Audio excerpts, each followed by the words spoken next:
And good evening, everyone, and welcome to Eagle Nation. The host, Eagleville, at this point are not in the tournament anymore, but the Lady Raiders will be taking on Cornersville, the Lady Bulldogs, fourth time this year. It is time for a Region 5-1A championship. I'm Mark Mize, and hate to say it, but Jennifer Hawkins, a little bit under the weather tonight. We love her. Hope you're doing well, Jennifer, but you have a special treat tonight, folks, as Cody Derryberry coming out of retirement. I think last time we did a game, it was the sectionals last year. Yes. Richland versus Wayne County on the boys' side. Tonight, we have Lady Raiders looking for a Region 5-1A championship. Cody, it's great to be back with a veteran. Yeah, thank you, Mark. And Jennifer, yeah, we hope you get to feeling better. Hate you couldn't be here. I know you, I don't know anybody that supports the Lady Raiders as much as Jennifer Hawkins, so we hope you get to feeling better. But, Mark, you're right. This is another battle between these two teams. They've faced each other 3 times this season. The Lady Raiders 3-0. I know that the old adage is it's hard to beat somebody 3 times. Tonight, will we find out, is it hard to beat somebody 4 times? Because I know these Cornersville Lady Bulldogs are chomping at the bit to get these Lady Raiders. And you look at the 3 games so far this year. First game was pretty close. It was in Dwight Clark. Richland and Cornersville are within 1 possession at halftime. They end up a 14-point victory for the Lady Raiders as they have a huge third quarter. Second time in Cornersville, the regular season finale. By the way, the Lady Bulldogs had a chance to tie for the district championship if they won that game. They end up being down 30-4. 52-26 is your final. Yep. Richland runs them over. But with some foul trouble in the district championship, Lady Raiders nearly dropped that one as serious foul trouble. Leaves Richland down by 5 with 3 minutes to go. Bailey Hollis, Bailey Blair just will their team to victory there. This senior class has been so huge. The sophomores have been great. But Cornersville has made it close recently, and I think that they're a team that is playing some of their best basketball. I think they had some fatigue, some stamina, endurance issues early in the season that I think they've kind of gotten behind them, and this is a dangerous Cornersville team, and I think this is going to be a great game. Yeah, I think it's going to be a great game. I think really the difference, it comes down to the Raiders, right? The Lady Raiders, yes, they need to play their best, but the thing about it is Cornersville has to play at their 90th percentile outcome, and the Lady Raiders don't have to have that. Right. This is a very, very deep basketball team at all levels of the court, and you don't see that a lot. You don't see that a lot in single A. You either see, there's usually a couple of variations. They've got the big post player that kind of pounds the low block and they score 20 points, or they bomb, 35 threes. The old Chad Hall teams, it was how many threes can we get up in 32 minutes? Whereas I feel like this team, they're really methodical with the basketball, and you got to look at Bailey Blair. She's going to go play basketball at the next level, Mark, and the big difference I feel like with her is when you get to end game, when you get to those final 45 seconds, you've got a 90+% free throw shooter. Right. And those just don't occur a lot at the high school level. Well, and you look at even a situation like versus Moore County where they hit her with the box and one, really hampered her. I want to give a lot of credit to Abby Bateman. I think she did a very admirable job defending Blair, and she only had 2 points through 3 quarters, Blair did. But in the fourth quarter, it's a tight ball game. They get it within 2 possessions, and Blair, every possession, just charges down the court. No one can stand in front of her. It's almost kind of like Auden Slaughter in the sense that when he was playing basketball, that's exactly right. If you couldn't stop him, he was going to at least make you foul him. Exactly. And in that situation, she's hitting those free throws, and that was really the difference versus Cornersville in the championship and also versus Moore County in this region semifinal. So, Moore County did about as good of a job as you can do in stopping Blair. She only scores 10 points in that game, but who comes up big? Mary Avery McNeese has 19. Bailey Hollis had 12 but had 3 really big three-pointers. Some of these players, you can't just stop Blair because, kind of like last year with Higgins and Bass, you have, of course, Hollis, who's come on so strong. McNeese, who's just been phenomenal, was always an elite defensive player, has really turned it up as offensive side this year. And then, of course, Kate Kirk is, I like what you said the other night when we were texting, was you called her a ceiling raiser for this team. And that is such a perfect – when she plays well, they're unstoppable. They're unstoppable. And then, of course, also Elizabeth Gordon isn't scoring a lot of points right now, but perfect point guard. Does such a good job defensively, probably one of their top 2 on-the-ball defenders. They're so good. And by the way, Danielle Galloway can score 8 points off the bench. She has great minutes. Honestly, this is a team that is built for another state tournament run this year, but even losing Blair, Hollis, and McNeese as hard as that's going to be, within the next 2 years, this senior year for this sophomore class, I think they're going to be right here. They're going to be right back here. And, and you talked a little bit about Kate Kirk, and you talked about that Moore County game. So I was watching it on NFHS, listening along, and I saw that, it was a 6-point game. Moore County had the basketball. They go down. Richland misses a shot, but then Kate Kirk gets the rebound, gets the putback, puts them up 8, and that kind of let them run away and hide. And I think that that's the one thing Kate Kirk brings, and I think that's going to come down to tonight. Camille Franklin, can she keep Kate Kirk off the offensive boards? Not a lot of teams have been able to do so. I think she's just such an instinctual rebounder. Yeah. That's something you can't coach. If you watch Kate Kirk, she never gets pushed too far in the basket. You see a lot of players today, especially high school level, when they try to rebound, they're literally looking under the net. Like, you can't do anything back there. Kate Kirk likes to hover around where, kind of the NBA circle is, go in and attack and get the rebound. And, Mark, one thing, she's so decisive with the basketball, she just goes right up with it. Right. I never see her hesitate, and I just can't wait. This is going to be a fantastic game. And, like, if you're listening right now, you're going to want to be ready. Just, get your seatbelt, buckle in, pour you a drink or something, and then sit down, eat you some popcorn, because this is going to be a fantastic basketball game. Well, one last note on Kirk there. One possession earlier, she had stopped basically the most important defensive stop of the game on that pick and roll they ran to get back within 4. Yep, just totally And so, I mean, genuinely, and it's funny, Chad Hall mentioned after the game, he goes, that was the most important defensive possession of the night. He goes, I know basically Kirk only had 8, but he's like, what she did for us tonight, just unbelievable. And that's the thing is, she's a player who can average 6 to 8 points per game and still make such a big impact on the floor, but it's the fact that she and Gordon can do so much without even needing to score. Yeah. That is so much of a, as you said, ceiling raiser for McNeese, Blair, and Hollis, who, by the way, are all 3 just scoring unbelievably toward the end of the season. And so I think the biggest thing tonight is, last time out, the only thing I think Cornersville can do to win this game is get Richland in a lot of foul trouble. Yeah. And Camille Franklin, that's what she's built for. She does such a good job with that. She forces you to foul her. She's so good on the glass of forcing you to, get over the back calls against her. And that's really what Richland did. So Richland has to play some really deep, disciplined defense. They have to box out well. If they do those 2 things, I think this goes well for them. Yeah, I think so too, Mark. Like you were saying, these meetings, 54-40, 52-26, 48-43.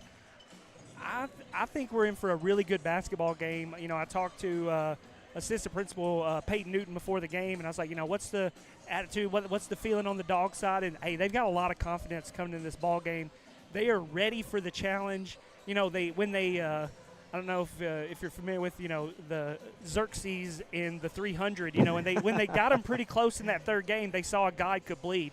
And I think that gave them a lot of confidence coming into this game that, hey, if we play their best, and Mark, if you really think about it, this is eerily similar. It's not as much stakes on the line, but it was like when Richland finally slayed Wayne County last year. This is, for Cornersville, Richland is their Wayne County this year, and I think that this is going to be a great basketball game, and I just can't wait for this basketball game to get started. Absolutely. We're going to take a timeout here in a second, but one last note there. I will note, I think the stakes are actually pretty high because, one, region championships, always want to win one. Yep. But 2, if you win, you're probably hosting McEwen, which is a one-trick pony at your place, and that's a pretty good path to the state tournament. If you lose, you're probably playing at Wayne, and Richland has won at Wayne this year already. But I don't want to be traveling to Wayne County in March with a state tournament bid on the line. Yeah, that's where dreams go to die. Yeah, so, dreams go to die in that like gym. I said, obviously, I think Richland can win that game because they've already proven they can this year. But your path is so much easier if you win here tonight. You need to win. So go ahead and win that region championship, get an easier path, and you head back to Murfreesboro. So we're going to go ahead and take a quick 3-minute timeout, and then we'll be back after the invocation and the national anthem here at Eagleville High School, host of the Region 5-1A Championship. So back in 3 minutes here on KSR Sports. Fans, from the coin toss to the final quarter, stay refreshed with an ice cold Coca-Cola as you cheer on the Raiders. Just head to the concession stand and grab the perfect refreshment to share with fellow fans. Share a Coke with a teammate, a rival, or a friend this season. Thank you for choosing Pulaski Coca-Cola. It's time to load up on the best snacks and some delicious ice cold Coke for all your game day guests. Nothing tastes like everyone you love and everything you like coming together. Coca-Cola. Together taste better. May Oil Company, a four-generation family-owned business, is a supplier of fuel products and specialty lubricants serving Pulaski, Giles County, and southern Middle Tennessee from our offices and warehouse at 619 South 4th Street, Pulaski. May Oil Company is also a proud supporter of Giles County Bobcat and Richland Raiders sports. May Oil Company, supporting our Middle Tennessee communities for generations. 931-363-3704. This is Clay Doggett, your state representative for District 70, and I'm proud to share what makes Giles County such a special place to call home. From our rich history and strong values to our thriving local businesses and hardworking families, Giles County is built on community pride. We're blessed with beautiful farmland, vibrant small towns, and neighbors who always lend a helping hand. Whether it's gathering for local events, supporting our schools, or growing opportunities for the next generation, Giles County continues to be a shining example of Tennessee's best. We've been cutting prices at Murray Chevrolet GMC. There are amazing red tag deals throughout our lot. Just look for the red hang tags and windows to find the very best deals in our inventory, like the Black Widow Edition Silverado 1500 RST with $12,000 off, or the 2025 Corvette E-Ray with over $14,000 in rebates. Many more great deals with thousands off on 2025 trucks. Swing through or visit our website, murraychevrolet.com, for all the info. This is Mike Keefe for Winterburn and Associates Insurance. Winterburn Insurance is a full-service insurance agency, meaning they can help you with virtually every kind of personal insurance. Keep them in mind for auto, home, life, and health. Winterburn and Associates Insurance has been serving Giles County and the surrounding area for nearly 70 years, so they truly are a trusted choice. Get a quote online at winterburninsurance.com or call 363-8638. Winterburn and Associates Insurance, proud members of the Insurers of Tennessee. Hey, buddy, why the throwback uniform? Well, boys, you see, it's to celebrate the glory days, the pride, the passion, the tradition. Wow, what could be better than wearing a throwback uniform on game day? How about throwing back a green and gold citrusy Sundrop soda in a throwback bottle while wearing my throwback uniform on game day? The pride, the passion, the tradition. Throwback a green and gold Sundrop today.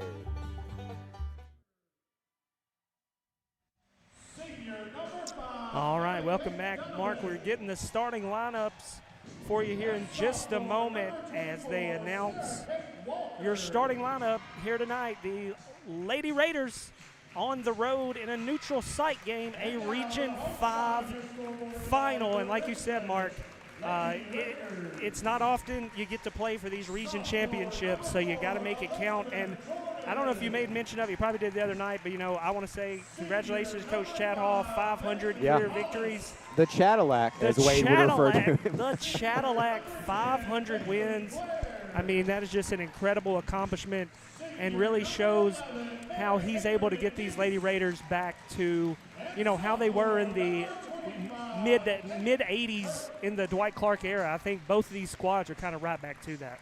And by the way, even last year was probably the high water mark in the state semifinals. He's been averaging 18.6 wins per game over his career, and that's pretty good there. Looking at your starting lineups, we have for Cornersville Camille Franklin, Anna Marie Cooper, Emma Kate Donovan, and Sarah Kate Walker. As for the Lady Raiders, same lineup you've seen just about the whole year. Elizabeth Gordon, Bailey Hollis, Bailey Blair, Mary Avery McNeese, and Kate Kirk. Cody, I'll let you take it away. All right, it will be McNeese jumping against Camille Franklin. It's going to be controlled by Bailey Hollis, and she's going to get the ball over to Blair on the right wing. Blair drives, gets inside, up off the glass. It's 2-0 Lady Raiders, 7:45. Great attack there by Blair. Didn't score her first points till the third quarter the other night. This time it took her less than 15 seconds. So the Lady Raiders out to an early lead, 7:35 here to go in the first quarter. From Eagleville High School, it's the Lady Raiders against the Cornersville Lady Bulldogs. Now Franklin, she's got the basketball up top, and now she settles down into the post. Back to Cooper. Now driving with the right hand is Emma Kate Donovan. She's going to kick it out, back up top to Cooper. Richland right now, great pressure. They go inside of Camille Franklin, and active hands, Bailey Hollis with the takeaway, and here come the Lady Raiders on a 4-on-4. What a good job there on the help defense from Bailey Hollis, as McNeese was the primary there. Gordon gets away, maybe with a little push-off, gets it over in the corner to McNeese. McNeese right on the baseline, being trapped there by Franklin. McNeese kind of hesitates with the ball, gets it to Kirk at the high post, and they're going to try to reset and calm this one down. Bailey Blair reset. Yeah, I was about to say, one thing, the Lady Bulldogs have kind of played Richland pretty straight up this year defensively, as there's a steal for Camille Franklin. Yeah, really good job by Camille. She got in the paint right there and was able to just get her hands up and deflect off the roll from Kirk. Back up top to Finley. Finley working on your left side. 6:23 remaining here in the first quarter. Lady Raiders in front, 2-0 over the Lady Bulldogs. Now attacking the basket is Donovan. She goes up. Tough shot with the right hand.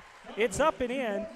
2-2 is your score. 6:11 to go here, first quarter, and we see pressure now from the Bulldogs. Yeah, we really saw that with the Lady Raiders doing that to the Bulldogs the other timeout.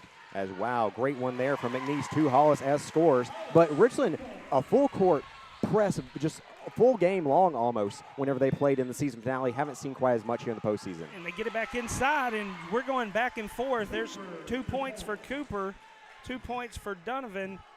And right now, Mark, kind of a little track meet going on, and I know that this is not kind of what the Lady Raiders want to get into, so they're going to slow it down. 5:37 to go here. First quarter, 4-4 your score. Shot up by McNeese, might have been deflected and fought for. We're going to get a jump ball as Franklin will tie it up with Gordon, and it will go the Lady Bulldogs. So right now, Mark, Cornersville right there staying with the Lady Raiders. Yeah, but Richland not committing too many early fouls, so I think you're going to see them turn up the full court press at some point as, whoa. Mary Avery just absolutely leaves her feet. She'll be doing that probably diving over a pylon next season as she's going to go play flag football quarterback for UT Southern. Yeah, I'm super excited about that. We're actually going to write a story once the basketball season comes to an end about her. And by the way, Cam McNeese, her brother, is actually going to be an assistant coach for that that's team. Awesome. That'll be fun. Franklin now working with the basketball, gets it over to Donovan. Donovan over to Cooper. Cooper going to look outside to Walker. Back up top to Finley. 5 minutes to go here, first quarter. 4-4 your score. We're all tied up. It is interesting that Elizabeth Gordon, the 3 on the way. The 3 no good. Rebound pulled down by Bailey Hollis on the weak side. Hollis kicks it back up top to McNeese. McNeese will reset. Now Gordon driving with the left hand, crosses the nail. 3 ball on the way from Hollis, and it's good. Bailey Hollis now with 5 quick points, and it is 7-6. Lady Raiders in front. Now the Raiders will come with some pressure. Camille Franklin, she's probably 35, 40 feet from the line. Now gives it back over to Cooper. Cooper, she's going to drive on the right wing and gets it up top to Finley. And Lady Raiders, Mark, they're really kind of settling for almost man-to-man with Kirk kind of patrolling the middle. Yeah, and with the exception of that lob pass that they're getting down low to Franklin, I really think how Richland has matched up defensively has really been exactly what you want. Skip pass over to Walker. Walker with the shot, no good. Camille Franklin doesn't even have to leave her feet, collects the rebound. Kicks it back up top to Cooper. Cooper kind of pinned there in between Gordon and Donovan. She'll get it over to Donovan. Donovan, 3 ball on the way. Air ball, no good. Rebound on the weak side, Bailey Blair. Bailey Blair pushing in on a 3-on-3 fast break. Back up top, Gordon thinks about the 3, gives it over to Blair. Blair also thought about the 3. Mark, seems like Lady Raiders a little bit hesitant because I think normally she'd have probably pulled that shot. Yeah, and, you know, she is the queen of contested threes in terms of you give her even an inch and she's going to hit that over you there. But I think they're really just trying to fill it out here in the first quarter offensively. You know what they're about defensively. 3 ball on the way from McNeese. No good. Tipped out of bounds by Bailey Hollis. And it will be controlled by Cornersville. First substitution for the Lady Raiders. And that will be Danny Lynn Galloway checking in for Kate Kirk. 2:42 here to go, first quarter. No fouls, 7-6. We're kind of on a speed run pace at the moment. Interesting note. I think Cornersville's only going to play 6 players tonight. I think Richland's only going to play 7. And nice drive there by Donovan. She's got 4. And back in front is Cornersville. Cornersville again with the pressure. Finley and Cooper in the backcourt trying to harass Elizabeth Gordon. Blair splits the double team, gets the free throw line nail jumper, no good. Rebound inside Galloway. Galloway can't go back up strong. She'll kick it out to Blair, and Blair buries the 3, and it's 10-8. And Bailey Blair with 5 points. I think it took her quite a long time to get to 5 points against Moore County. Oh, yeah, only had 10 the whole night, but really played well within the defense and what she was given. By the way, that 3 brought to you by First Realty Group. I should have warned you about that before the game. That was my fault. I was not ready for that. That was my fault. You're good. Now driving is Cooper. Cooper going to go inside Camille Franklin. Tough contested jump shot. Mary Avery contested it well, and it was an air ball rebounded by Elizabeth Gordon. Finley's going to harass Gordon all the way to across the timeline. Danny Lynn Galloway, she's going to try her hand at the 3. No good. Strong rebound at the nail by Bailey Blair. 10-8 your score. 126 to go. We're going to get a charge on Bailey Blair. Hayden McMahon wanted a travel, and he instead got a...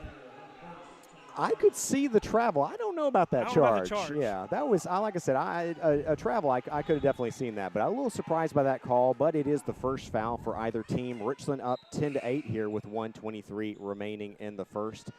Like I said, it feels like both teams just kind of filling each other out right now. Richland usually makes some of their best runs in the second quarter, Cody. Well, right now, 10-8 your score. Lady Raiders in front by 2. Cornersville in big trouble there as the pressure just too much for Donovan, and she throws it into the first row. So Camille Franklin sitting out. This is the time the Lady Raiders really want to attack that paint. As Bailey Blair, she's going to be guarded by Cooper. 1:13 to go here, first quarter. 10-8 your score. Lady Raiders in front by 2 in this first quarter. Bailey Blair driving, pulls it back out, gives it to McNeese. McNeese with the left hand gets to the nail. Very tough turnaround jump shot. No good. Quick save by Bailey Blair. Unfortunately, it goes right in the hands of Donovan. Donovan bumps Gordon out of the way. She goes all the way. She's fouled by Danny Lynn Galloway, and she's going to go to the free throw line to shoot 2 free throws. 2 quick fouls for Richland after no fouls for the first 5 minutes and 19 seconds. You know, I think a lot of people are sleeping on Emma Kate Donovan in terms of just how good she is. If I remember the other night, whenever they ran their boxing one, Fayetteville City did against Cornersville, I think they're running it against Donovan, actually. And she's going to miss the first free throw mark. Yeah, she's got 4 points here tonight. Camille Franklin, she must have just came over, got some Gatorade, and she's getting ready to go right back in. This free throw rattles in and out, in and back in. And she goes 1 of 2 from the line. 5 points for Donovan. And she's going to check out, Mark, a little bit of a limp on Donovan. She looks like she's going to talk to the trainer as the Lady Raiders. Gordon throws it with a little bit of heat behind it. And Kirk can't quite corral it just across the timeline. It goes out of bounds. So 10-9 your score. Lady Raiders in front by 1. 45 seconds to go here in the first quarter. I wonder if Cornersville holds it for last shot. Doesn't initially look like they will. They go back on top to Aguia.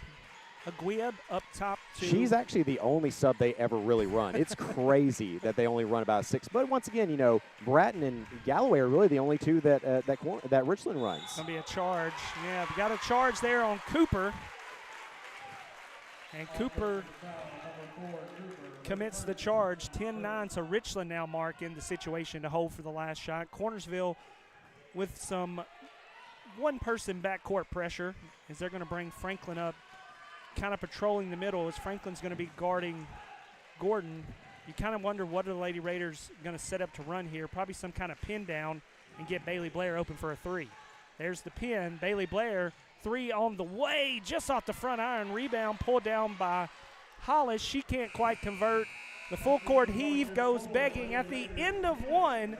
Lady Raiders 10, Lady Bulldogs 9. We'll be back in just a moment here on KSR Sports. Employee Resources Credit Union is an easy solution to banking, offering a personal, simple, yet modern way to bank. When you bank with ERCU, you are a shareholder, meaning you own a piece of the pie. And we make it easy with the convenience of digital banking, with service you won't find at another financial institution, including low to zero fees and incredible rates. We have the technology you need with the personal service you deserve, right here in your own neighborhood. Employee Resources Credit Union, not for profit, for service.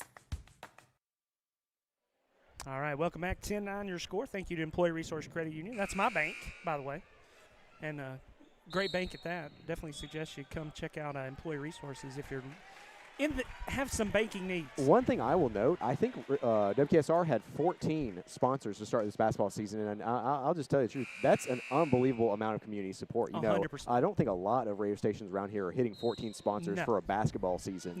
No. So really impressed, really appreciate y'all, especially First Realty Group who brings us those 3-pointers. Hopefully a few more of those here tonight. Yeah, we need some more of those as Gordon drives, gets it back up top to Mary Avery McNeese. McNeese is going to be fouled by Camille Franklin. 10-9 your score, 7:48 to go. Lady Raiders going to inbound on the far side with 7:48, leading by 1 here as we just opened the second quarter. First foul on Camille Franklin. Blair sets up the offense. They get it over on the wing to Kirk. Kirk gets it to Galloway. Galloway looks over right side to Kirk.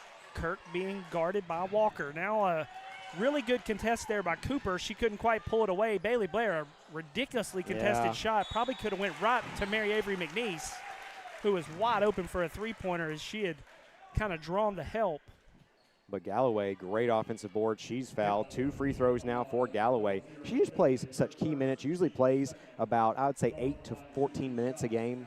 And always does a good job there. And like I said, Hallie Grace Bratton usually comes in by the end of the night, has some really good defensive moxie there for her. You know, once again, I really think that this sophomore class is pretty special. I think they can be pretty similar to this senior class we have right now in 2 years. Galloway makes the first. Galloway just misses the second. And the rebound pulled down by Walker. And across the timeline comes Donovan, guarded by Gordon. 7:14 to go here, second quarter. Lady Raiders in front, 11-9. They get it over to Walker, being guarded by Kirk. Back up top to Cooper. Cooper swings it across the court to Finley. Finley now travel, no call. Just straight up traveled, no call, and they throw it out of bounds. Ball don't lie, Cody. Yeah, Lady Raiders get it right back. Hollis is going to check back in for Galloway.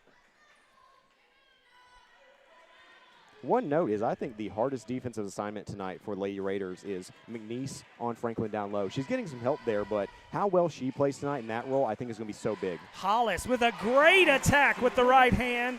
And Lady Raiders, their largest lead of the night, 13-9. Bailey Hollis now with 7 points. Now pressure from the Raiders. Cornersville's going to have numbers. Camille Franklin, can she finish? This is going to be an intentional foul. Yeah, that's just, Blair can't make that mistake there in that situation. That's her second personal, and it's an intentional. And so, you know, at this end of the day, you get the free throws and the, I mean, she literally wrapped her up. That's tough. That's tough. I get it in the moment, but she just grabbed her both hands and basically tackled her. You kind of wonder, she's like, hey, is this my brother Ben, Navy defensive end, tackling me? Franklin's first free throw finds the back of the iron, finds the sky, and then finds the net. She makes the first. 13-10 your score. And she misses the second, but like Mark said, Cornersville will retain possession. That was just for a senior, fifth-year senior. I mean, we're talking, you know, like we're NIL era, and that's a fifth-year senior. Well, of note, one thing I do want to talk about tonight is Bailey Hollis already has 7 points, lead all scorers. You know, she was only averaging about 5 points per game in non-district play. She's just been incredible, just come out of nowhere. Always elite defensively, but her offensive presence out there has really opened up their game so much. They can afford for a couple players not to have huge games because of her. 3 ball on the way. Walker, no good, but the nice weak side rebound by Finley. Kicks it back out to Donovan. Walker said, let me try it again. No good. And a strong rebound by Elizabeth Gordon. Lady Raiders on a 2-on-3. And they're going to have to pull it back out. Kicks it back out top to Galloway. Galloway fires it over on the right side to Gordon. And Gordon will reset the offense with Bailey Blair sitting on the bench with 2 fouls. This is a big moment, just like you mentioned when Franklin was on the bench for Cornersville. Lady Raiders, what are they going to do now without Blair on the floor? You know, they've done pretty well without her for most of the season, but we'll see what we get here. Elizabeth Gordon, she's going to drive, gets to the nail, pulls it back out, gets it over to McNeese. McNeese inside to Galloway. Galloway goes inside to Kirk. 3 ball on the way. Mary Avery McNeese, no good, but there's got to be some foul. I'm not sure who's going to call it on. Yeah, I actually don't know. could be Richland, could be Cornersville. I think it's going to go against Cornersville. Yep. It's funny because they're both number 4. So it could have been Anna Marie Cooper or Elizabeth Gordon. He comes over and shows 4, and I'm like, well, you know. Which 4? Yeah. 3 ball on the way. Galloway just off the side iron. Rebound, though, pulled down by Kate Kirk. She goes up strong, can't quite convert. And I think we're going to get a foul maybe on Hollis there. Richland's had a pretty good night on the offensive boards there, but have struggled on some of the putbacks. They lead 13-10 here with 5:26 remaining in the second. Well, the thing is, Camille Franklin's a plus athlete with plus size. Yeah. And I think that she's been – I don't think Mary Avery's guarded many people that are physically bigger and stronger than her. No, I would agree. Finley going to be guarded by Hollis. Hollis does a good job. Tries to run through the screen. Cornersville fans – Richland fans wanted a moving screen. I don't know how you're going to call moving screen. She ran at her at full speed. Yeah. Walker gets it back up top to Franklin. Franklin driving with the left hand, gets cut off by McNeese. 3 ball on the way, Finley. It's missing everything. And 13-10 your score. 4:57 to go, second quarter. So the Lady Raiders, this is kind of like the rope-a-dope. Bailey Blair's on the bench. It's kind of like we're treading water at the moment offensively. Haven't been able to find an offensive identity without Blair on the floor at the moment. Of note, though, they have held Cornersville without a field goal this quarter. Hollis does a great job of getting the penetration, kicks over to Galloway. Galloway can't hold on to it, but it goes back to the Lady Raiders. Gordon's going to drive, kicks it over to McNeese. McNeese drives with the left hand all the way to the basket, tries to switch hands at the last minute, can't quite get it up there. And Donovan will attack on a 1-on-3 fast break. Finley goes in the corner. And, Mark, just not a great attack. Cornersville didn't really have anything there. Lady Raiders did a great job getting back on defense. Not really sure why Cornersville tried to attack like that. Great quarter defensively for Richland, but you're really struggling to deliver that knockout blow here. I mean, you're up by 3, but you've held them without a field goal this quarter. You really think this was a chance to make a great run. Still have a chance here. 4 minutes to go here before halftime. 13-10 your score. Galloway going to pump fake, gives it back up top to McNeese. McNeese going one-on-one against Franklin. Now kicks it over the left side to Gordon. Gordon back up top to Galloway. They get it over in the corner to Kirk. Kirk whips a pass inside to Galloway. Can't quite get it. Possession arrow is going to go to Cornersville.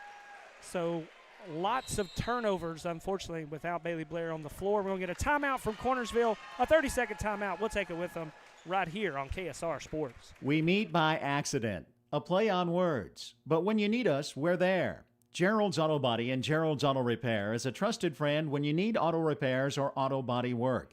We specialize in making you feel at ease in a time that can be uncertain at best. We take the worry away and give you our very best. Gerald's Auto Body and Gerald's Auto Repair, a trusted friend when you need us. Call 363-0539 or drop by 716 North 1st Street, Pulaski.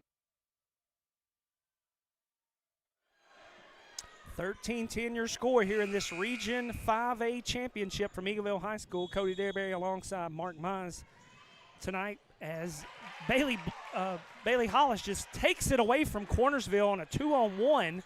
They get it to Kirk. Kirk gets it back over to Hollis. Back up top to Gordon. Over to McNeese. 13-10 your score. 3:30 to go here in the second quarter. Bounce pass over to McNeese. McNeese with the left hand. Going to dump it off to Gordon. Back up top to McNeese. McNeese drives with the left hand. Kicks it over in the corner to Galloway. Galloway cut off by Igua. Now a 3-ball on the way from McNeese. Just quite not off the mark. A heavily contested 3. And again, here comes Cornersville again on a 1-on-4. And can't really convert, Mark. It just seems like they're not recognizing when's the right time to attack. Yeah, but Richland's offense really looks out of sync. I think right now they need to push the tempo a little bit more because the half-court set just isn't really getting it done right now. And so, if nothing else, maybe use a little bit of speed, try to get Cornersville to foul you there. Right now, neither team really scoring here in the second quarter. 3-ball on the way. Donovan, it goes off the mark. Rebound. Kate Kirk down inside. Nice little pocket pass dump off to Hollis. One thing Hollis has been able to do is she's been able to face cut her man repeatedly. She gets over here here she's coming. She's getting right here on the right wing as Gordon goes over to Hollis. Now look, they quickly get Igua right there clogging up the spot. 3-ball on the way. Oh! And the First Realty Group 3 goes down from Kate Kirk. And Mark, she's not quite an NBA center, but she doesn't take many of those. Yeah, no, but she's hit probably 5 or 6 this year. 3 ball on the way, no good. Rebound by Gordon. Gordon, can she get the home run pass ahead? She can to McNeese, and McNeese is fouled. I mean, an elite pass there by Elizabeth Gordon. Those look like the kind of passes we see from Bailey Blair all the time. You didn't mention, though, Kirk, a bank shot for that three. That's the most important. Honestly, we need to have a bank shot sponsor. So, hey, if any local banks want to potentially. Employee resources, where you at? Free throw up, free throw no good off the back iron. So 16-10 your score as McNeese's first free throw is no good. Second free throw rattles around and in. She's got 1 point, but it's now 17-10 and only 1 point in the quarter so far from Cornersville. And the Lady Raiders have pushed the lead to 7. And it's really just been Cornersville missing shots rather than Lady Raiders and taking some potential low percentage shots, in my opinion. The thing is, there's one thing that's worked incredibly well tonight, and that's Franklin creating and either kicking or forcing them to foul you there. Coach Hall really wanted an offensive foul there on Finley. Kind of looked like she pushed off a little bit there, but the Lady Raiders now lead by 5, 17-12, 1:40 to go here in the second quarter. Hollis over on the right side to Gordon. Gordon back up top to Kurt. Over to Galloway. So on the floor for Lady Raiders, Mary Avery McNeese, Bailey Hollis, Elizabeth Gordon, and we're going to get a blocking foul on Cornersville. And that was the 5th team foul, so that'll be free throws, even though it was on the floor. That's right. So we're going to get the 1-and-1. Well, these days it's just 2 free throws. Oh, it's 2 no matter what? Yeah, they've changed it. It's 5 per quarter, and as soon as you get to 5, it's 2 free throws. Wait, that's OP. That's unfair. All right. Mary Avery can't convert. She's now 1 for 3 from the free throw line. I would have guessed Bratton, but Chloe McConnell is your second player off the bench there. Chad Hall, in a bunch of his post-game interviews recently, has been talking about how she's been pushing for minutes there. He's been so impressed with her, another member of the sophomore class. I mean, next year they're basically going to be 5 starters, all 5 juniors next year, of course. But all 5 of the stars next year, I think, will come from this class. 18-12 your score. Franklin's going to give it up top to Finley. Lady Raiders in front by 6, 1:12 to go here in the second quarter. Lady Raiders now go into that 2-3 zone. As McConnell, she's going to rotate over. They give it, and McConnell gets the steal, and they're going to try to push the tempo here. Gordon kicks it in the corner to Bailey Hollis. Unfortunately, she catches it out of bounds. 55 seconds remaining here, and, at this point, I was almost, once again, questionable here, but I was almost of a mind to hold it for a minute. Because at this point, if you're up by 6 or 8 entering that halftime with Bailey Blair having missed over half of your first half, right. I mean, you would have to feel pretty good about that. Still have a chance to do that here as Cornersville takes back possession down by 6. Cooper, she gets the good drive there. Tough shot. Can't believe no foul. And now another no call as they get it over to McNeese. McNeese, long skip pass to Bailey Hollis. The 3 on the way, no good. Rebound, McNeese. She goes up strong, no good. Can't corral the rebound. Camille Franklin will wrestle it down. 15 seconds to go here. And another unforced error, Mark, by the Lady Bulldogs. Look who's coming back in, though, with 14 seconds. Bailey Blair is going to direct the offense, trying to get one last basket here. Up by 6. I think Moore County, Richland was up by 9 at the half, and, had a chance to do exactly that here if they can get a 3 on this final possession. 18-12 your score. Lady Raiders in front by 6. They get it over to Blair. Blair, pump fakes, gets to the free throw line. The jumper's on the way. The jumper's no good. Rebound fought for inside by Bailey Hollis, and she's going to be fouled by Camille Franklin, and she's going to go back to the free throw line with 4.4 seconds left. Per inch of height, Bailey Hollis is the best rebounder on this team. Now, granted, she's probably about 5'2", but, I mean, think about it. She's had 3 so far in the first half. Yeah. She's really surprisingly good down there. Great positioning. Does a really good job, but free throws have not been Richland's favor so far tonight as they have missed. That was their 4th missed free throw in the first half. Hollis 0 for 2 from the line. They didn't call that on Camille Franklin. They actually called that on Finley. Hollis's second free throw on the way off the back iron. Rebound pulled down by Kirk. Kirk, the tough jump shot goes up, and she's fouled. And, Mark, that is what you call the old-fashioned WWF backbreaker before the half. That is the one thing Cornersville literally in any other outcome would be more preferable than another foul, another player picking up their second foul in Walker. I think that's 3 players with 2 fouls each. But once again, Richland cannot connect at the free throw lines. Just has not been their night. Kirk misses the first. And we're going to get another substitution. Like you said, Bratton will check in.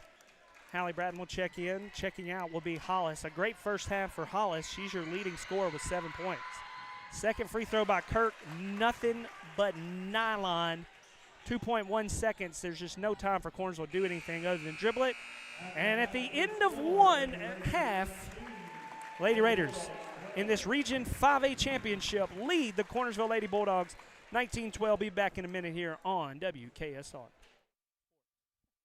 This is Jill Kilburn with Big Green Dumpster. Whether you're cleaning out the garage or tackling a renovation, we've got you covered. We have 4 dumpster sizes, 11 to 30 yards. Order before 1 p.m. for same-day delivery. We offer demolition and junk removal. We offer a contractor's discount and include a direct text line for prompt service. Serving Middle Tennessee and North Alabama, our prices are online, so book now at biggreendumpster.pro or call 931-903-2424. Big Green Dumpster.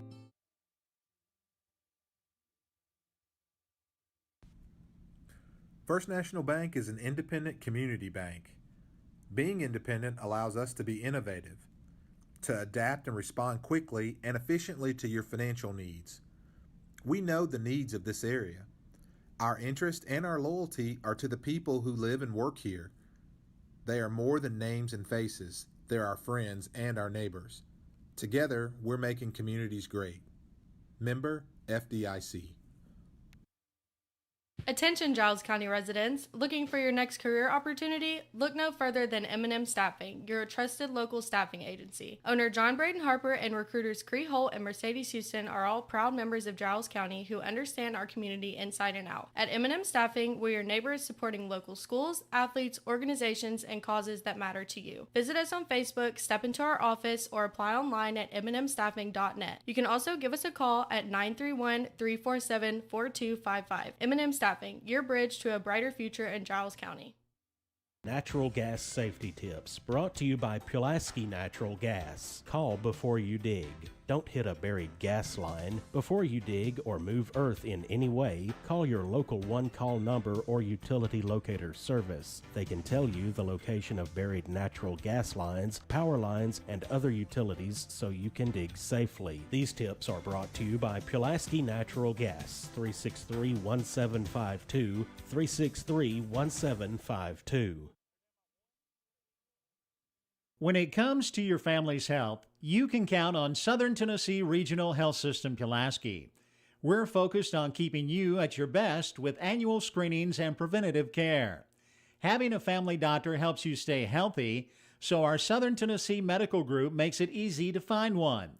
Call 1-800-424-DOCS.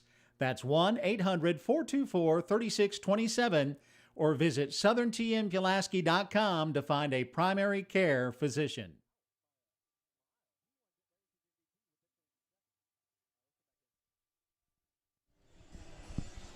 All right, welcome back into the KSR Sports Halftime Show. Cody Derby alongside Mark Mize. As the Lady Raiders, Mark, leading this one 19-12. We kind of were discussing off air. This one has been not aesthetically pleasing. There you go. But hey, I'll say 2 things here. One, if you're Richland, you can't really feel very good about what you saw in the first half offensively. But defensively, Cornersville, a few unforced errors, as you would say in tennis, has got you to hold them to just 12 points, only 3 points in the second quarter. Yep. Bailey Blair was off the court for basically an entire quarter. Yep. With admittedly a foul that you just can't commit under the basket there on that intentional foul. And yet, Richland's up by 7 at the half. So, you know, you're of 2 minds. One, you probably played your worst basketball in, probably since the new year. Right. And you're up by 7 against a, 26-win team at the half. I mean, you know, I feel good about where they're at, but you're going to have to see more from them offensively because, quite frankly, if they had the kind of offensive game they've had basically 15 straight games, they're up by like 28-12 right now, and this game's already over. And so Cornersville has done a good job, admittedly. Before I say just it's all Richland having underachieved offensively, Cornersville's had a great defensive night. They're a 100%. great defensive team. The reason they're 26-5 isn't because they score a ton of points. Right. It's because they create a slog. They make you play their kind of basketball, and they've done a great job of making other teams play that. Yeah, and I think really what a lot of this comes down to, I really believe, like, when you look at the record, that ends up sometimes psyching you out. Yeah. But I feel like for the Lady Raiders, like, Cornersville is just like, I don't know. When you think about Richland and Cornersville, you're like, this is just the Marshall County Richland. This is a team that's played forever against each other. Like, if we were playing, like, and here we are, we're going to, I don't know, Carrollton High School, it might be a little different, but these two teams know each other so well. And I just feel like the Lady Raiders, they've really been in control the entire time. Cornersville did lead by 1 there at the beginning of the ball game. Yeah. You know, and like I said, a 7-point lead, I've never felt this way about a 7-point lead, I don't think, in terms of being like, wow, you know, things are going your way, but this isn't your style of basketball. No. Yeah, and that's the thing. Like, we know that Cornersville, they can shoot. They can shoot the basketball, and I feel like if Cornersville they have to pick better times to attack. Like, you don't attack 1-on-4. You don't attack on 1-on-3. You don't try to throw it over 4 Richland defenders. So those kind of mental mistakes, Mark, that's really your difference in the basketball game, because even if that's a net neutral turnover, what ends up happening is Richland is able to take that, and then they're on the attack. So, I don't know. I just feel like right now for Cornersville, their key to the basketball game is, I think they've got to get Camille Franklin, just give her the basketball, let her do what she does, and for the Lady Raiders, just stay the course. Like, it's going to be a grind, but just stay the course, and if we keep playing the same way we're playing right now, we're probably going to come out of here with a W. I would think so, and I will say this too. On the plus side, Cornersville played their 6 players and played them a lot. Yeah. Bailey Blair's got to be pretty fresh out there. Yeah. And, you know, one of the things she does best is what we talked about in the pregame was the fact that she just gets to the line. Yep. And so if she just charges into them, doesn't commit an offensive foul like we saw earlier, if she just charges in there, is able to force them to foul her, you know, that's a winning strategy because you already have 3 Cornersville players with multiple fouls. Yep. But the offense, something has to change there. You know, both teams out shooting again. And really not a great night shooting, but bigger, once you said, shot selection. You know, Richland, you talked about Cornersville, but Richland, some runners from 3, you know, some really weird fadeaways from, you know, like probably 12 feet. Yeah. I don't think those are the high percentage shots you're used to hitting there. Shots. And like I said, Richland's always at their best when they push tempo. And without Blair, they kind of struggled to do that a little bit. They had to slow down basically every half-court set there and not push it. And I think that was kind of, you know, a detriment to what they like to do offensively. Yeah, your leading scorer for the Lady Raiders, Bailey Hollis, she's got 7 points. Bailey Blair with 5, all in that first quarter. Mary Avery McNeese, she's got 2. Kate Kirk with 4 with the 3-pointer. And Danny Lynn Galloway with 1 of 2 from the free throw line. And that is your score totals for the Lady Raiders. For the Bulldogs, Abigail Finley with 2 points, Camille Franklin with 3 points, Anna Marie Cooper with 2, Emma Kate Donovan with 5. And that's all your scores for Cornersville. And the big thing, Mark, that might end up impacting this basketball game, multiple Lady Bulldogs starters with 2 fouls. Yeah, and that's exactly what happened last time. You know, Sarah Kate Walker had 4 in the fourth quarter last time. She picked up her 4th in the fourth quarter. Camille Franklin picked up her 4th in the fourth quarter. You know, a lot of Richland fans, and once again, I may hurt a few feelings here, a lot of Richland fans felt like that refereeing game was one-sided in the district championship. I think too many fouls were being called. I'm not saying it was a game that was well called necessarily, but I thought it was pretty fair because Franklin had 4, Walker had 4. You know, a lot of fouls were being called on both teams. Now, of note, I think that this was something we tried to say at the time. Sometimes the way a game is called is not unfair in terms of it's even, but it has a disparate impact on one team compared to the other. Correct. And that's exactly what happened. The foul, the way the game was called, was limiting to Richland more than it was limiting to Cornersville, but it was still pretty fair both ways. Yeah, Richland wants to do like, Brazilian Jiu-Jitsu. Cornersville wants to like grab you by the back of the head and slam you on the concrete. So that's an interesting way to put it, Cody. That definitely favors the team that just kind of gets it down in the muck. So we're going to take a quick timeout. We're back with second half basketball right here on KSR Sports.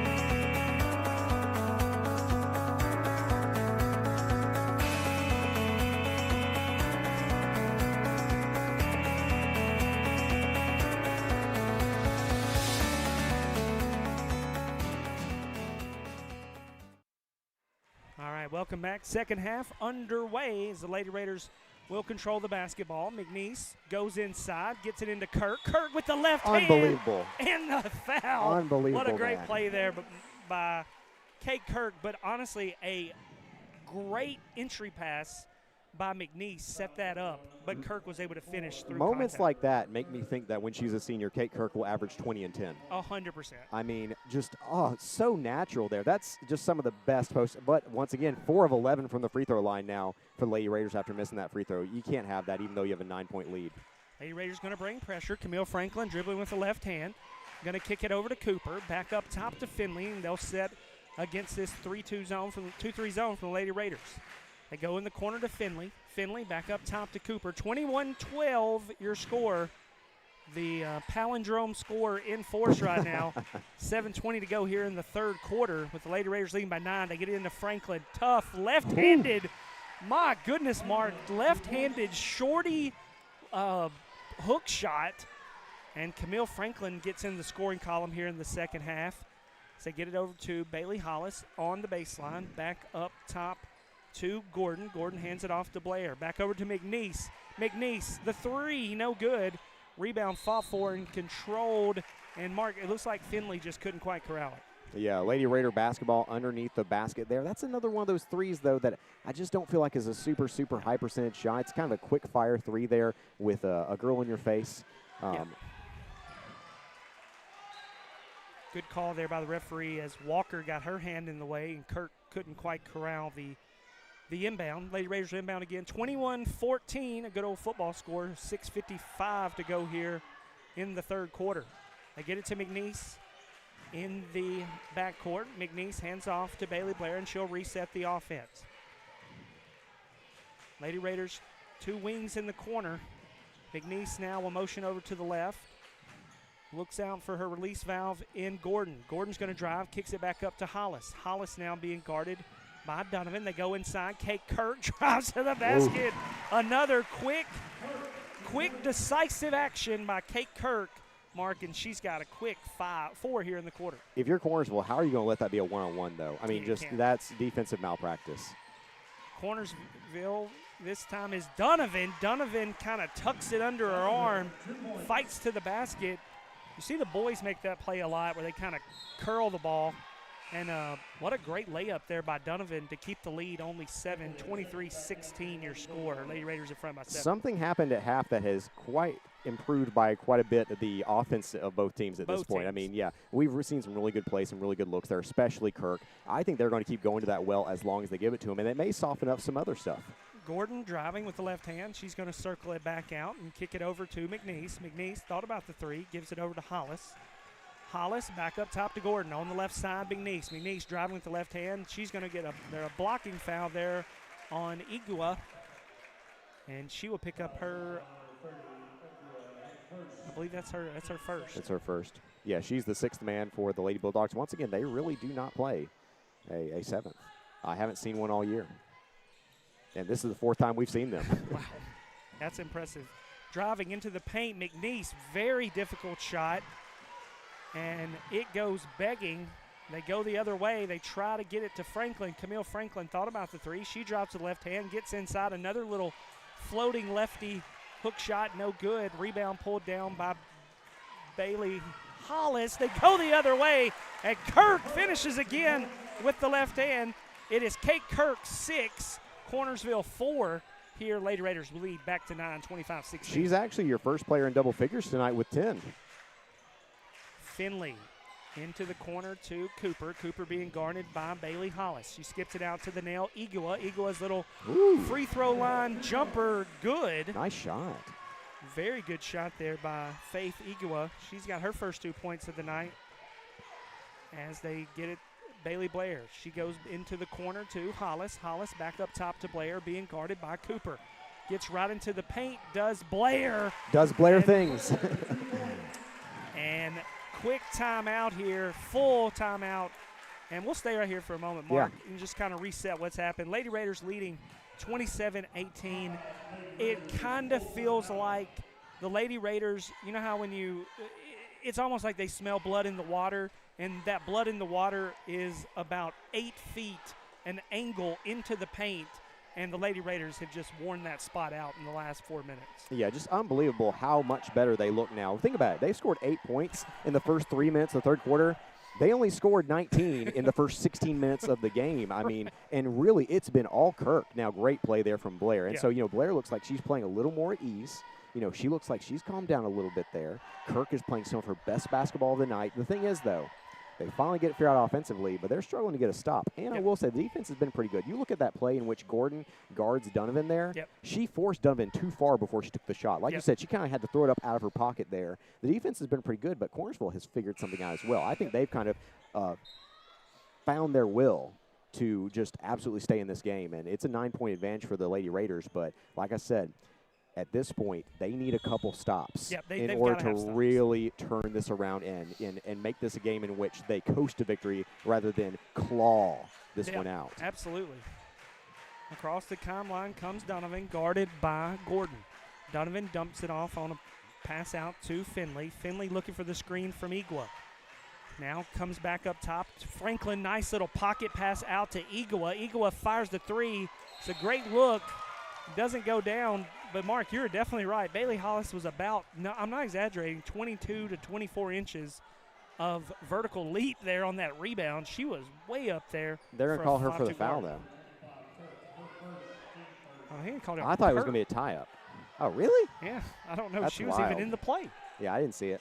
They get it back up top. Camille Franklin drops the left hand. A step-back three from Franklin. Not probably the high percentage shot for her. And another foul, and that's the third on Finley. Third on Finley. Yeah, and, she's really key. She doesn't score for this team, but she's really key. She's kind of the Elizabeth Gordon of Cornersville in the sense that she does so many things well, plays great defense, kind of the point guard spot traditionally, although Donovan does it as well. And 9-point lead for Richland. They get the stop there. They force a foul. We'll see what they can do if they can make their first double-digit lead of the night. 27-18 your score. 4 minutes to go here in the third quarter. Kate Kirk takes the three. No good, but Elizabeth Gordon right there for the rebound at that high post. Now gets it over to Bailey Blair. Blair going one-on-one. The three ball on the way. No good. Camille Franklin over the back. No call. And then we'll get a foul on Bailey Hollis. I don't understand what else Hollis can do on that play. I mean, Franklin was all over her, just took it away from her, and then Hollis is on the front end. You can hear Lady Raider faithful are displeased. That is only the second on Hollis, but I don't know, man. Like, it's a moment like that. I'm like, do you just get such a big, usually being big is to your disadvantage because they assume you committed the foul, but it's been the opposite here. Yeah, she went right over the back. I mean, she's got probably 6 inches on on Hollis. They go back up top to Igua. 27-18 your score. Lady Raiders up by 9. Cooper, the jumper is good. And Anna Marie Cooper, she's got 4. And 27-20 your score now. Lady Raiders up by 7, Mark. This is kind of one of those critical spots. Can the Lady Raiders keep this tempo and keep this lead? Definitely. And once again, get a few stops. Gordon over on the right side to Bailey Blair. Blair up top to Galloway. Galloway's going to drive, gets inside. Layup, no good. Rebound pulled down by Igua.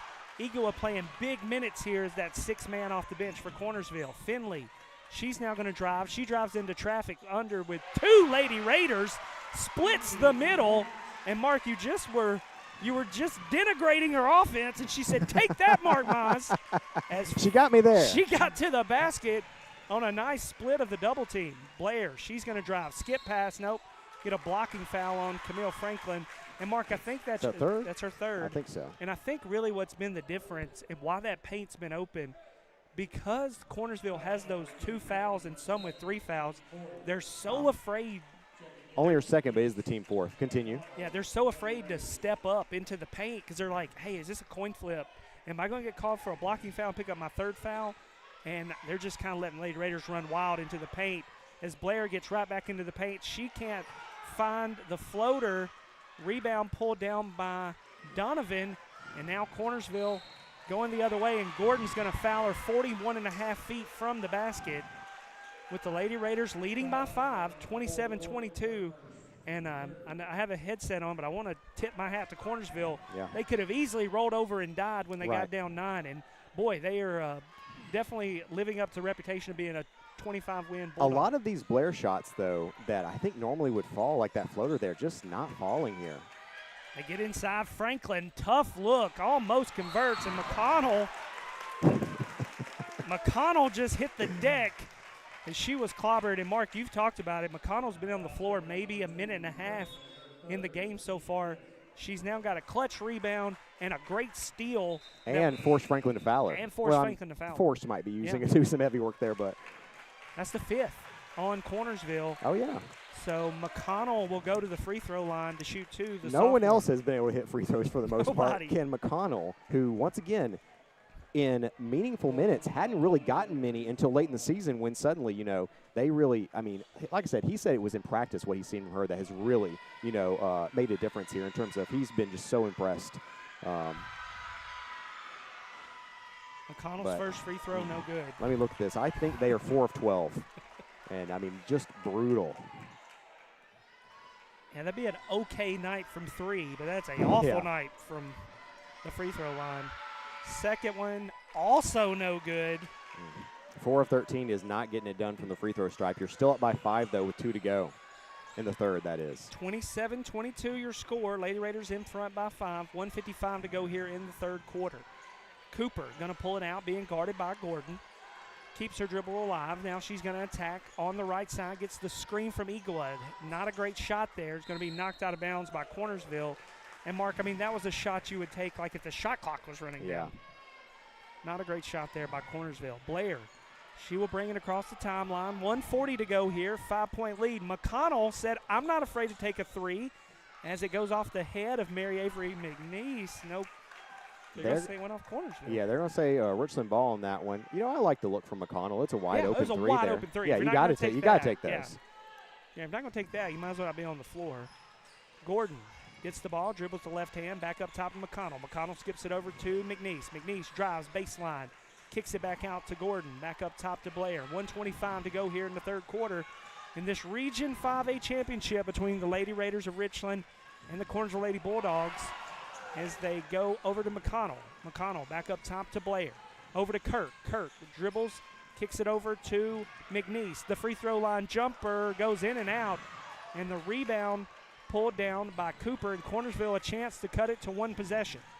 Franklin's not on the floor. I say attack the lane offensively. Now they go inside to Igua. She almost loses the basketball. She's under a lot of pressure there. Kicks it back out top to Donovan. Donovan over to Cooper. Cooper back to Finley. 45 seconds now. Cornersville probably just wanted to hold for the last shot. It just, for some reason, I think the psyche, you feel better being down 5 than you do down 7. Igua driving, gets it over to Cooper. Cooper with the left hand, gets inside the paint, the layup. It's up, it's good. A really nice shot there by Anna Marie Cooper. She's got 4. Now Lady Raiders only leading by 3. Blair loses the basketball. We're going to get a travel on McNeese. Really, really tough moment right here for the Lady Raiders. They've allowed a 6-0 run, and they just once again haven't looked like themselves offensively. 27-24 your score. Lady Raiders in front by 3. And Cornersville just kind of creeping around the corner like some kind of Halloween monster, just waiting to pounce on these Lady Raiders. Gets it up top to Walker. 5 seconds. 4 seconds. The long 3 is up. The long 3 is good.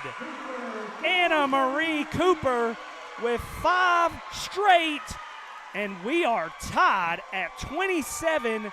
The Bulldogs storm back from down 9, and we will go to the fourth quarter tied 27-27. Don't go anywhere. We'll be right back on KSR Sports. First Realty Group has been serving Giles and Lawrence County and beyond for decades. We're first because we have the best selection of land, homes, and commercial properties to choose from. Our fair price promise means you can shop with peace of mind locally and with customer care not found elsewhere. We also understand the buying process and what it takes to make it easy, from title to escrow to closing. First Realty Group. First for a reason. Visit frg1.com for all of your buying needs in Giles County.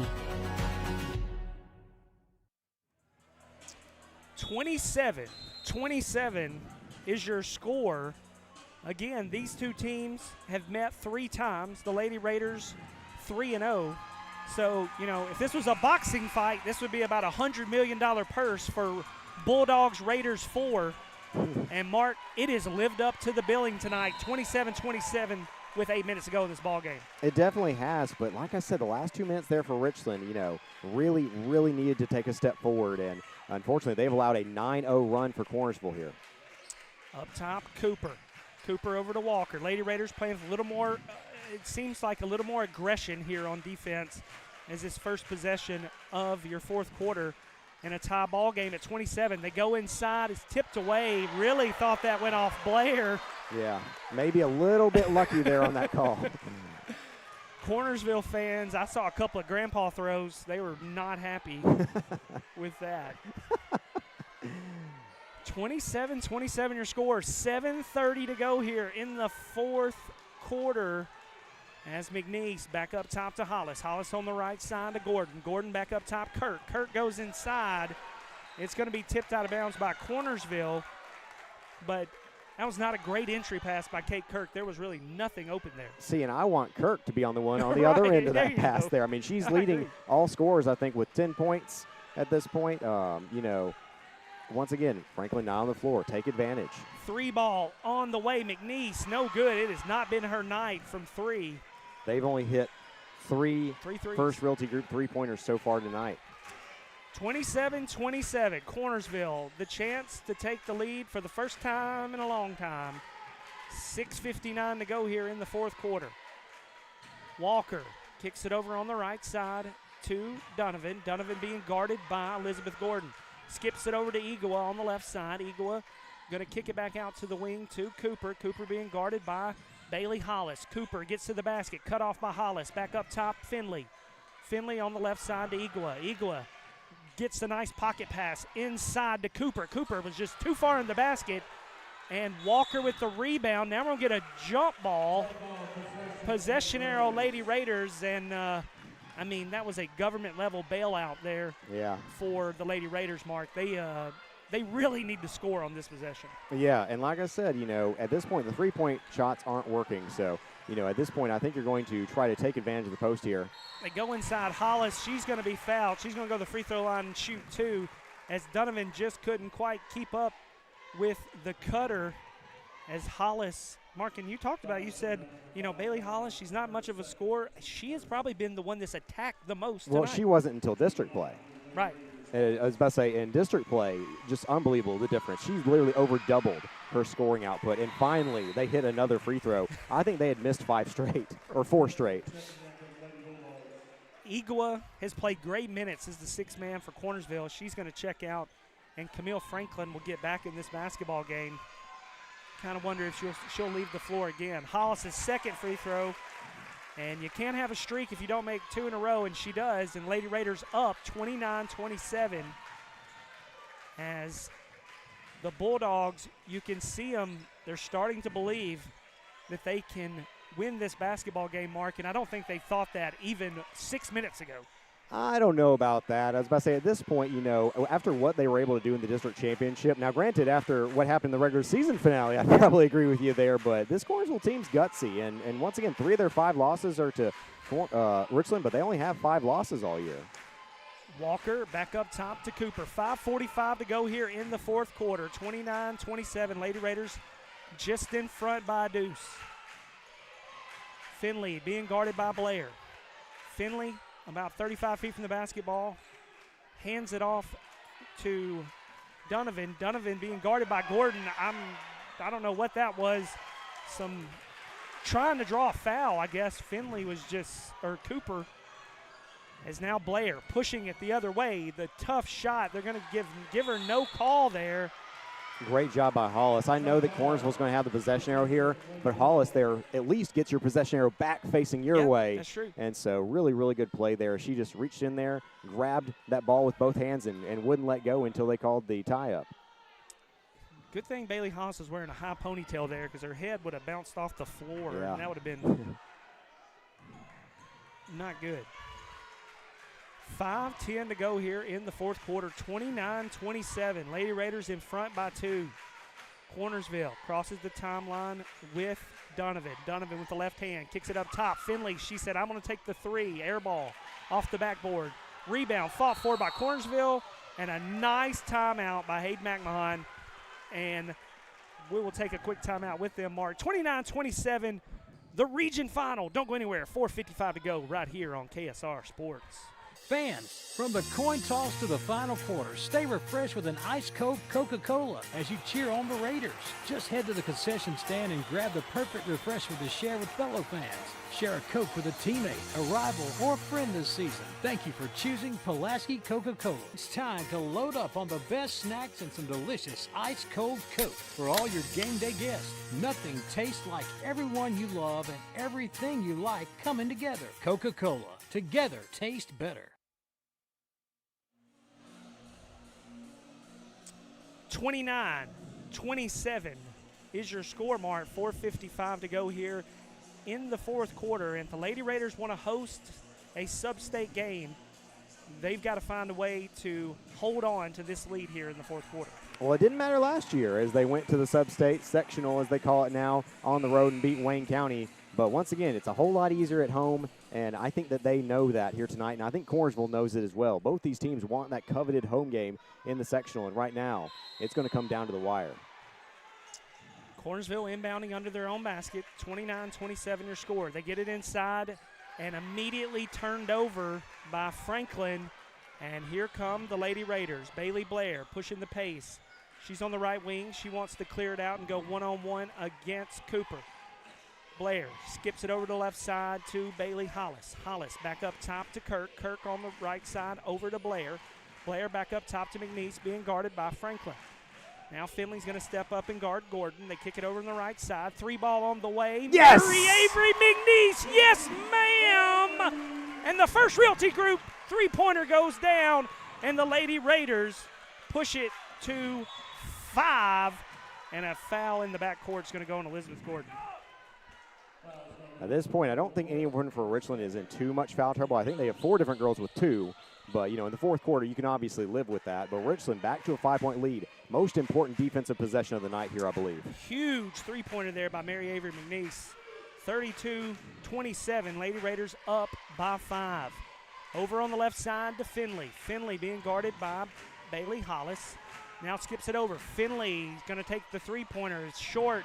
But right there is Cooper for the offensive rebound. Mark, I dare say Cornersville is probably leading on offensive boards tonight. Yeah, I think they are by now. Early on, I think Richland had some key ones there, but Cornersville's done a great job in the second half, especially that third quarter. Cooper over on the right side, gets it inside Walker, and Walker is just blocked by Mary Avery McNeese. It's saved by Gordon, but right into the hands of Camille Franklin, and Camille Franklin puts it in, and the Lady Raiders still in front by just 3 with 3:33 to go here in the fourth. Unlucky. McNeese into the corner to Kirk. Kirk trying to get away from Walker. Now tries to dribble handoff, and smart timeout by Coach Chad Hall. We'll stay right here. 3:16 to go here in this fourth quarter, Mark. 32-29. Right there, they tried to do a little dribble handoff. Couldn't get the exchange, and the Cadillac smartly just said timeout because I don't think they had anything else ready after they missed that dribble drive handoff. Yeah, and I think they have 3 timeouts left according to the board. I don't know if that board, they're actually keeping up with it, but assuming that's correct. And so, that's a good place to call one because every possession matters so much, especially when you're the one that is on your front foot. You want to keep Cornersville on their back foot there, trailing and having to answer each possession. Yeah, the Lady Raiders, this is, if this was football, this is where you would draw your 100%er, your 2-point conversion that you make every time. You're saving it. If you're saving anything this season, you're saving it for right now because you want to go up by 5 points here with 3:16 to go. Got to get rid of it. Got to get rid of it. Gordon gets it to McNeese. McNeese driving, going to get it back up top to Elizabeth Gordon. Gordon left side to Bailey Hollis. Hollis looks over to Kirk. They swing it over back to Gordon. Gordon back up top to Blair. Over to McNeese. McNeese thought about the 3. Instead, she almost turns it over, and she does. The steal by Donovan. Donovan's shot no good. It was a great contest by Bailey Hollis, and the foul will go on Donovan and Mark. Bailey Hollis, MVP tonight. Yeah, I think easily. And one of the things for me is the fact that, as I say, by the way, it's the 3rd on Donovan. Probably doesn't matter too much coming down here. But the Lady Raiders have like 4 different players who you could argue are the best defensive player on the team. I know Blair doesn't get to show it quite as much because I think that, obviously they don't put her in the hardest one-on-ones because of what she means offensively to them. But, Gordon's up there, but I think Hollis is up there for the best defensive player on this team. He's been excellent tonight. Now Bailey Blair going to go one-on-one against Cooper. 32-29. Lady Raiders in front by 3. 2:25 to go here in the basketball game. Got to get rid of it. Gets it back up top to Blair. It gets poked away by Cooper. Goes into the backcourt, and Blair retrieves it. Blair on the right side to McNeese. Back up top, a lazy pass by McNeese, stolen away by Finley. And dare I say smart foul by Gordon because that's going to be on the floor, and she's not going to get a chance to even attempt that layup and potentially an and one. Yeah, and that's the 3rd. But 2 straight possessions, you've just let them take the ball away from you. What is happening right now? You can't afford that. I think you said it best. They got that dog in them. Yeah. 32-29. They go in the corner. A 3-ball on the way. It can't find it. And we going to get a foul? Yeah. It's the right call. Yeah, Cornersville fans not happy with it. I think they just couldn't quite see what we could see. We had a better angle. As 32-29 your score, 1:55 to go here in the basketball game. Blair being harassed by Cooper. Gets in the paint. Tough. 8-foot jumper is good. And Bailey Blair with her first 2 points of the quarter. And the Lady Raiders mark leading by 5. 9 points tonight for Bailey Blair, but they've been pretty big when she's hit them. Cooper, she's going to be fouled by Bailey Hollis. If you stop them here with a 5-point lead, I don't think you take another shot. They're fouling you from here on out. But I will note, you haven't shot 50% from the free throw line. So there's actually, I undercut myself as soon as I started to say that. But normally, if I get a stop here, I'm up by 5 with a minute and a half to go. There's no shot clock. It's going into Bailey Blair's hands. Yeah, I'm not shooting. And Coach McMahon wants a timeout. And we'll take a quick 30-second. It's 30 seconds, so okay, we'll stick with you. Okay, I'm good with that. So, Mark, what do you think? What does Cornersville have to do to make up these 5 points? We know the Lady Raiders, they've just got to keep it away. But the problem is, it feels like, okay, you stop the Lady Raiders. What does Cornersville need to do to get these 5 points? I'll be honest with you, what I would do. Now, once again, part of the reason is because they have switched up the defensive look. I think they've run zone more, whereas they're running some man in the first half. Is that right for Richland? Franklin really hasn't been part of the game in the second half, and I think she's your best player. Now, Donovan makes a good argument for it, but I think that you run it through her. She doesn't have to be the one that scores. You run it through her, you get them to foul her, or you kick out and hit a 3. Finley's going to get it inbound. She'll give it over to Donovan. Cornersville's really got to hurry. They've got to at least have 2 possessions. Tough jump shot, no good. It's going to be tipped out of bounds by Is that Finley. the shot you want, though, down by 5 with 1:14 to go? I just don't know that it is. And now you're going to see a full-court press because they basically have to. They're going to get to Blair. Blair almost fouled, no call. She's going to get into the front court. She gets it over to Hollis. Hollis is able to corral it. And I think they're going to call the and one. The foul. And if she wasn't the MVP of the game before, if it was ever a doubt, all a doubts erased. Bailey Hollis, Mark. That's maybe not quite the dagger, but. You know what's crazy, though, is just how much of a difference, misses another free throw, but how much of a difference a possession makes. Yep. There in terms of on the other side, getting a bad shot and then coming down and fouling. By the way, that was the 4th foul. So from here on out, you foul them, they're going to the free throw line. 3-pointer on the way, Walker, not even close. Rebound. Tie up, and Richland earns it. Why do they earn it, though? Because of Hollis's play underneath the basket. Something that happens 4 minutes ago in which Hollis could have run back down the floor. She gets a tie-up, and now they get the ball with under a minute to go, 7-point lead. Hollis is the leading scorer with only 11 points tonight, which is also not ideal if you're Richland, but part of life. But at the same time, I mean, Hollis isn't just your MVP. She's your no-doubt MVP here tonight. Cornersville's got a foul, but that's easier said than done. You definitely want to foul Gordon. I think Gordon is probably a top 3 free throw shooter in this current lineup. Well, so I'm just saying, if the ball's not in Bailey Blair's hands, anybody else, you've got to foul them. But I will say one thing for Gordon. Let me check to see here. Gordon is the only one who hasn't missed any free throws tonight because she hasn't taken any yet. Lady Raiders trying to get that region championship. First free throw up off the back iron. I don't remember the last time I've seen anything like this. I mean, they would have won by 15 easily if they just have a normal night at the free throw line. Second free throw on the way. Off the back iron, in and out. And Cornersville's really got to hurry. They just got to kind of throw it up, hope it goes in. Finley to Cooper. Cooper, free throw line jumper is good. Now you got to call the timeout as Cooper gets her 11th point of the ball game. And full timeout. We'll take a quick 30-second timeout. We'll be back here in 30 seconds on KSR Sports. Lady Raiders lead by 5. May Oil Company, a 4th-generation family-owned business, is a supplier of fuel products and specialty lubricants serving Pulaski, Giles County, and southern Middle Tennessee from our offices and warehouse at 619 South 4th Street, Pulaski. May Oil Company is also a proud supporter of Giles County Bobcat and Richland Raiders sports. May Oil Company, supporting our Middle Tennessee communities for generations. 931-363-3704.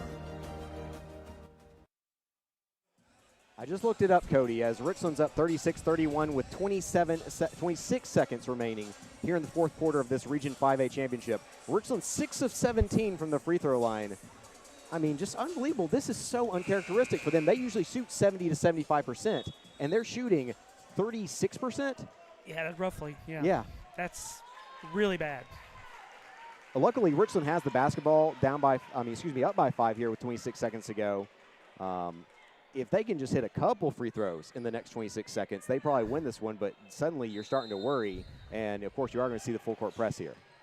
36-21. They get it over to Blair. She's going to be immediately fouled by Camille Franklin. No one sells a foul more than Bailey Blair, but she gets it there. And once again, I will note, I actually had mentioned earlier that no one who had played tonight had not missed a free throw. Actually, Blair hadn't taken it. Yeah, and she's not taking a free throw. So now she has the chance to be the only person. I mean, she's got to be close to 90-ish% on the season. Oh, yeah, easily. But Richland's had games where they've shot 95% for the night for the whole team. Blair misses the free throw. What do you do with this? You've shot 33% from the free throw line. I mean, this almost feels like those fairground baskets that are the unapproved rims, and she misses the second. My goodness, 36-31. Cornersville still alive with a heartbeat as Donovan, a very tough contestant. I think that's a 2. That is a 2. It's a 2. But, Mark, I can't explain this. This is some generational bad shooting for Lady Raiders from the free throw line tonight. I believe that's 6 of 19. I think it may be 20. 6 of 20? Yeah, 20. So you're 1, 30%. 2. Yeah, 6 of 20. Unbelievable. 3-point game, 15 seconds left. And if you keep them from stealing it, they're going to have to foul you. Do we want them to foul us at this point? I don't even know. And the thing is, a moment ago, Blair pulled back because, the conventional wisdom, even though you had a 2-on-1 break, was to pull it back, take some time. But now you're starting to wonder if maybe you want to force it. I know you don't really, because you're going to hit them eventually. You got to play your game, and you can't let what's happened the last basically 31 minutes affect your decision making. But yeah, the scoreboard reads 36-33, but if you talk about just like how the dynamics of the game plays out, these free throws have been a normal night is minimum 14 of 20 for them. Right. So you're looking at a 10-point plus ball game. Yeah. 14.9 seconds. Lady Raiders 2 inbound. Gordon can run as it's after a made basket. Gordon under pressure. Call the timeout. And we do get the timeout. And, they still have 2 left. So, at that point, that's the right call. They had Kirk way, way open if they wanted to throw it super deep. She may kind of be playing that center fielder idea. It's a full timeout. We're obviously not going to leave with 15 seconds. No. We're not taking timeouts with 15 seconds left. But Lady Raiders are hitting some free throws away from winning this game right now, but 6 of 20 so far. We did find out a final where Wayne County gets the victory over McEwen. So the loser of this basketball game will travel to Waynesboro, and the winner will host McEwen with a chance to go to the state tournament. For the Lady Raiders, it'll be the first time in 1 year since last year. And for Cornersville, if they could get the win over Wayne County, that would be their first time back in Murfreesboro since 2009 was the last time Cornersville was in the state tournament. Wow. That was my senior year of high school. Yep. And I am not young anymore. All right, Lady Raiders, they're inbounding here. Have to get it in and hopefully get somebody who can hit free throws. At this point, I don't know who that is. I have no idea. Mary Avery McNeese, maybe you just throw it in to Mary Avery. Yeah. They're going to try to stack up Blair. Blair's going to try to get separation. She does, but Franklin deflects it, and that's an intentional foul. Yep, that's intentional, and that's call. Probably your ball game there. You can't shove somebody in the back with a forearm. That's probably your ball game there, just because free throws alone probably wouldn't be enough, but now free throws and possession. By the way, possession on this end of the floor, and so even if you did steal it, you got to take 4 seconds just to get back down. That's right, and Coach McMahon doesn't like it. He I don't think he may have seen her forearm shiver in the back as Bailey Blair misses the free throw. You hit a free throw here. Can we try the announcer's jinx? It's truly over. And Bailey Blair is definitely going to sink this shot, or she's definitely going to miss it. And she does It's it. There we go. The reverse announcer's jinx in full effect. So 37-33, Richland does have the ball. Feels much better than it does a moment ago. But that is now 7 for 22. And Lady Raiders going to maybe they're deciding where they need to inbound? I'm not sure. That's correct. I would have guessed half court, but I guess it's from where the foul was. I get that. That's the right call. Gordon going to inbound. Going to try to get into Blair. Blair can't fight through a double team. They get it to McNeese. McNeese just needs to just hold on to the basketball, and she is clobbered. I don't think there was any ill intent there, but 4 of them just basically closed in on her. And I mean, it was a hacksaw Jim Duggan over the hand slam. This is going to be a weird situation, though, because I feel like the 2 fan bases aren't going to be pleased with each other. They probably need to leave through separate exits tonight. Yeah, but Lady Raiders by 4 with 8 seconds to go. McNeese is going to be taking free throws. That was not an intentional foul, and so I don't know why the players are staying behind half court. All right, here they come. Now they're shuffling. Were they saying it was intentional? I think that Richland and Cornersville's players thought it was intentional because they were all hanging in the backcourt. I don't think it should be considered intentional. No, because, at the end of the day, they went right at her. It was probably like an NBA too hard. flagrant foul, yeah, but it was definitely not a – It was a hard foul. It was a very hard foul. But, it wasn't I don't know that there was anything particularly malicious. Hey, here we go. Hits the free throw. And in McNeese's defense, she's 3 for 5, so she's the one player who has kind of shot well. 38-33, Lady Raiders in front by 5. Second free throw also good. And that's probably going to wrap this one up. as the Lady Raiders in front by 6 with 7.8. I mean, you're essentially mathematically eliminated because Cornersville has no more timeouts. Right. I mean, at this point, if you hit a quick three, then, I was about to say, you make the good point. Yeah, because it takes you 3 seconds just to inbound. That's what we saw in that where Cooper Jackson hit the three. Yeah, just hold the ball. Was because in that situation, Fayetteville City had wasted their last time out. And so when he hit the three versus Fayetteville City in the semifinals, Fayetteville City wastes so much time inbounding because they used their last time out literally 10 seconds earlier. Well, you literally don't even go get the let the referee throw you the basketball and just hold it because the game's over. Yeah. So 39-33 mark. Lady I don't Raiders. know how you feel about this though, because you can't ever feel bad about a region championship. But this is probably your poorest performance. Once again, I want to say hats off at your poorest performance since 2025. Yeah. Since before Christmas, your poorest performance since before then was good enough to beat a 26-win team by 6 in the region championship. That's amazing.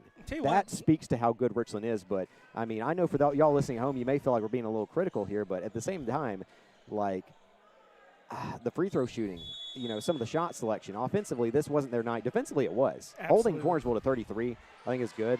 I don't know if Cornersville will get a shot off here. Okay, now they're bringing it up. Igua is going to fire to 3. No good. And what a poetic ending as Bailey Hollis pulls down the rebound. And your Region 5A champions are the Lady Raiders. They go 4-0 against Cornersville. They knock them off in the district championship. They knock them off here in the region. And the Lady Raiders will go back to the sectional and host at the Dwight Clark Gymnasium on Friday night? No, it's Saturday. Saturday night. Yeah. And, Mark, great win for the Lady Raiders. If you win, it's a great win. And hats off to the Lady Bulldogs. A valiant effort. And, when we talked in the pregame, we said that Cornersville needed to muck it up.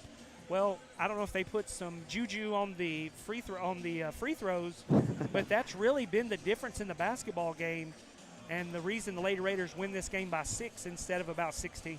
Yeah, and I think they do end up finishing 9 of 24, but they actually hit 3 straight to make it 9 of 24. So, also, hats off to McNeese. We talk about Hollis. McNeese's 3 in the fourth quarter put Cornersville on that back foot. Massive. That's what led to that situation. So, one, by the way, we're going to stay on the air because we got to call they asked us to go ahead and call out the all-region team. And, of course, we have a region championship here as they're going to hand the trophy to Richland. But what I was going to note there is the fact that I think McNeese's 3 was the biggest shot of the night. That was the yes, ma'am shot. Did you get that? Did you get the yes, ma'am? Mary Avery McNeese. Oh, nice. That's good. I would not have caught that. Want to make sure, that's like when they do those deep dives on films. They're like these little tidbits. But no, I will say in that moment, I'll be honest, a lot of people always say that, I'm not personally a fan, even though a lot of the people that I call with are. But you also it's hard not to want something good for a team that you cover because, one, it's easier to cover in the first place. Yeah. But in that moment, when she hit that 3, I was like, yes, because, it was hard not to. That was such a moment there. And so, once again, elite defensive performance tonight by Richland. Elite. Great. Unbelievable. 33 points. You have to love that. No notes. Offensively, that's not going to get it done once you get to state tournament. That's probably enough to beat McEwen, by the way. McEwen has a girl who's averaging 33 points per game, by the way. She's leading the state in scoring. They don't have anyone else who's really doing anything, though, and that's why Wayne County beat them tonight. But, that is a note. That is going to be an interesting matchup because I bet you that they're just absolutely going to face her, guard her all night 100%. long. Yeah, just try to keep her 35 feet from the basket. But to that point, I think that this performance would have been good enough to beat McEwen, but you're playing Van Buren, you're playing Greenfield, you're playing Coalfield, you're playing Gordonsville. You play offense like that, you shoot free throws like that, and that's not going to get it done. So I think this is a Richland team that can threaten for a state championship this year, just like they threatened last year. I really think they were the best team in the state. It frustrates me so much that they had 6 minutes of poor shooting that lost them to Greenfield, which of course was the eventual champion. But offensively, between now and 2 Wednesdays from now, which is the start of the state tournament for the girls. Offensively, you're going to have to figure some things out. You're going to have to get back into that groove that you were in for so long. First. Well, of course. And I agree. But what I'm saying is you can have a bad offensive night against McEwen, and if your defense is elite like it was tonight, I think that's enough. But there's some teams where defense won't do it. Yeah, you've got to because score. they got defense. Right. They got offense. Whereas, you're playing no offense to Cornersville. Cornersville, by the way, I think the Tennessee Sports Writers Association has been a little unfair to Cornersville this year because they have not ranked them in the top 10 all year long. They have 26 wins. They haven't ranked them all year long. Admittedly, they had a pretty poor non-district schedule in terms of strength of schedule. Yeah, no Wayne County, no Summertown, no. This is a good Cornersville team. 100%. But the thing is, they're an incomplete Cornersville team. They're missing a little bit of offensive, just that extra bit to turn them into that top 10 team. Some of those teams you're going to see down the road in the state tournament are complete teams. I'll tell you this. If you put Bailey Blair on that Cornersville team, it's over. Yeah, like I agree. They just need that one more player that can really stir the drink. And, and what's really interesting, Mark, is you kind of look around. The Lady Raiders just won the region championship, and everybody's kind of like, oh, I hate how we won that. If you feel the vibe in here, it does not feel like a win.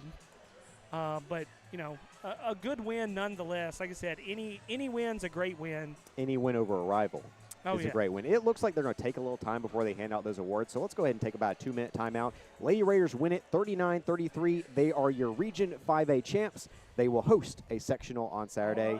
And then I was wrong because they're going to call it now, so we'll go ahead and stick with you for the all-region team. First up, team awards. Region 5A runners-up, Cornersville Lady Bulldogs. Cornersville going to get their region runner-up trophy. And honestly, Mark, I would say going into this season, I don't think Cornersville ever expected to be a 25-win basketball team. So an unbelievable season, and we'll see if they can continue it on Saturday night against Wayne County. By the way, if you can stop Ava Ashley for Wayne's pretty beatable. Remember, Richland swept them this year, and so I know a lot of people are kind of discounting them going into Waynesboro, but quite frankly, I think there's that chance that they could go in there and win that one. Wow, it just got quiet here for the photos. I feel like I'm talking too loud. I feel like, when Jim Nance is calling golf and he's like, he's got a 5-foot putt here. And they've got a whisper. So here's the Lady Raiders as a chorus of cheers by the way, Richland's fans, by the way. I know they always travel well. We've come to expect it. But how well they travel. Unbelievable. They have 3 times as many people here as Cornersville does. This is a home game for Richland. And it's closer to Cornersville. I mean, it's a little bit closer to get here. But, Lady Raiders are going to go ahead and take that trophy. I mean, I think this is one of the best Richland defensive teams that I can remember. And of note, I was kind of curious because you lose Caitlin Bass, who is just one of the best defenders I think I've ever seen in a Lady Raider uniform last year. And then, quite frankly, I think Higgins was underrated as a defender. 100%. People are always thinking about how much she scores, the 3-pointers, but underrated defender. Well, she was so versatile. You were wondering in that situation, you lose those 2, what happens? Hollis joins the starting lineup and just plays out of her mind. Gordon, who did start last year, takes a step forward, is even better defensively. You knew who McNeese was, and you know who Blair is in terms of, like I said, she doesn't get the primetime assignments, I don't think, 100%. Defensively, but you know what she can do. And then obviously Kirk. Kirk's great. 1 through 5, just tremendous defensive team. And then, of course, some of the bench players, too. So all-tournament team, I'll go ahead and let you call it. So it looks like, I'm not sure what he said before. Moore County. From Moore County, Allie Sharp. Allie Sharp, I think, should have gotten some looks for All-State. She averaged almost 20 points per game this year. The only reason they were really in it. Fayetteville City, that was Jaden Garner. Really a great piece for them. Yeah, Emma Kate Donovan definitely deserves her all-region nod. She's limping pretty good, Mark. I really hope she's okay for Saturday. From Cornersville, Abigail Finley. Abigail Finley definitely deserves the nod. Excellent defense. And really frustrated the Raider backcourt all night. Bailey Hollis. Bailey Hollis. You know that's deserved. Unbelievable performance from Bailey Hollis tonight. Really was probably the difference in the ballgame. And Mary Avery McNeese, she's trying to high-five her teammates, doesn't quite reach one of them. And your Region 5A Girls All-Tournament MVP from Richland, Bailey Blair. And Bailey Blair, your all-region tournament MVP. 3 MVPs this year for Blair already. Wow. She had regular season, postseason for district, and now the region as well. Hey, while we're talking about the Riders real quick, okay. Bailey Blair not being a finalist, what are we doing? What are we doing? This is like Belichick not making the Hall of Fame. Yeah, and I will say that part of it for me was I didn't realize that McEwen girl was averaging 33 points per game. So admittedly, it's hard to not add that. And then, of course, you're going to have a Coalfield girl and a Pickett girl. Was that what it was? Yeah. And so I get it. There's a lot of really deserving people that, Blair averaged, I think, 19.5 points per game by the time it was all said and done. Played for the team that's ranked number 2 in the state by a lot of those same writers, by the way. I'm with you. I think that she should have at least gotten top 3 and had a chance for it to come down and see if she could get the votes to win it. I think that she was really robbed there. 100%. And, of course, last year the reason she didn't get a chance at it was because her and Higgins were both averaging 17+. 17. And so if you're both averaging 17+, you kind of cancel each other out. Exactly. Because, a lot of times writers are going to be like, oh, I heard about that team. And then, that's – I think Coalfield – theoretically could have had that happen this year. You were mentioning they had 2 1,000-point scorers who, by the way, are both sophomores. They're unbelievable. Yeah, I mean, but, you made a great point. They played such a hard schedule. They're, ranked 9th, but I think that there are 6 teams I think that can win it. Richland's one of them, by the way. Yeah, 100%. I think there are 6 teams that can win it, and I think Coalfield is ranked too low to be, but they are one of those 6 teams. They are so good, Mark. I watched Van them on Buren, NHS. our last Van year's Buren runner-up, County. has gotten even better this year. Yep. So, I mean, it's going to be a great state tournament. And if you can make it to Murfreesboro, it is going to be a fantastic girls tournament. I don't know how the boys, hate to say it, Eagleville's kind of looking like. What about Pickett, though? Yeah. Pickett took them to quadruple overtime. Pickett has it in the tank. Will they do it? I don't know about that. Yeah, but Pickett has it in the tank. I will note, though, before you say that, you're going to upset some fans because tomorrow night Richland plays Eagleville for the region championship. And what I loved talking to Jason Lovelace last night is he was like, we didn't come here to lose. We didn't come here to finish second. We're not driving up there to finish second. We're going out to win a region championship. And obviously the odds are against them. But the thing is, Richland really is a really, really good defensive team, a good rebounding team. Yeah. And they're a team that can get hot from beyond the arc. Now, they need to hit 15 threes tomorrow night to win that game. Yeah. And they can do that's going to be tough. That's going to be. They hit 12 versus Mount Pleasant just a week ago. So, once again, obviously – give Eagleville their flowers because at the end of the day, they're 28-0. They've been winning by over 25 points per game. Unreal. Pickett County's really the only ones that even tested them. But it should be good. I'm excited. You may be here. Jennifer may be back from, she was feeling under the weather. Jennifer, we love you. We hope you get to come back tomorrow night. If you can't make it, I might even call Wade Neely. I mean, we're going to be here, Getting out the big guns. We're going to be here, though, covering tomorrow night. And so Lady Raiders win 39-33. They're your region champs. All region is Bailey Hollis, Mary Everett Nice, Bailey Blair, MVP. Notice your 3 senior starters. It's a great time to be a Raider basketball fan. And, Mark, tonight, like you said, the score wasn't what they want to be, but honestly, it showed another way they still can win. Yeah. And I think that's important because if you get in those ugly basketball games, can you come out with the victory? And they did find the closeout.